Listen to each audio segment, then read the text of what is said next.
I'm a really big fan of cartoons where books come to life, but I'd never seen it done with magazines before, so I was really looking forward to Speaking of the Weather. This is a 1937 Warner Brothers cartoon directed by Frank Tashlin, and I have to say it is rather fantastic, even if I didn't get all of the caricatures. There were quite a few I had to look up online afterwards.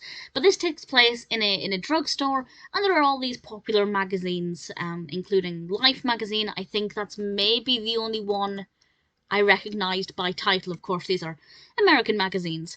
And to start off with, we just have some good music, some characters coming to life, but then a criminal is on the run. This criminal escapes from a magazine, and all of the different characters from the different magazines do their thing to try and stop this character. And there are certain things that I feel like were obvious, such as the fishing magazine. Their role made sense. The role that Santa Claus played in a Christmas magazine definitely took me by surprise, but it was effectively done. And we have all of these different magazines and all of these different characters from these different magazine genres, and it's just so much fun. And there's some brilliant music to go with this, which definitely helps to carry the narrative running along. And I did kind of think, is he going to get caught? What's going to happen? And I won't divulge any of that, of course, but I really thoroughly enjoyed it. I think it's a clever use of different magazine titles, of different themes and genres within the magazines, and I'd say there's something there for everybody. I think there's a magazine there for everybody, which is another thing that I thought was effective. There's also one point when a magazine is open and we can see the text, and the text is discussing various other Warner Brothers cartoons, which I just thought was a really nice touch, because that's something that would actually happen. I won't actually say who any of the caricatures were.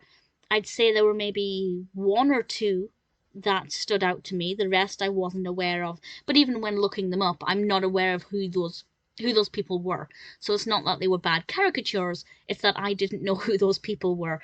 And that's quite unusual for a Warner Brothers parody cartoon, a caricature cartoon rather.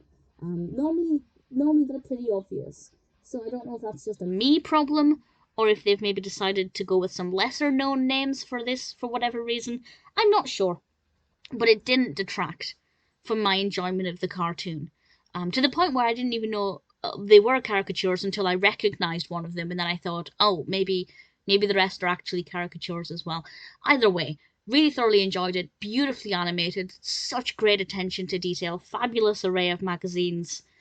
I don't know if they're all real magazines, but certainly I recognised Life magazine, and the music's engaging, the animation quality is gorgeous. Really, really had high hopes for this, and I definitely really thoroughly enjoyed Speaking of the Weather.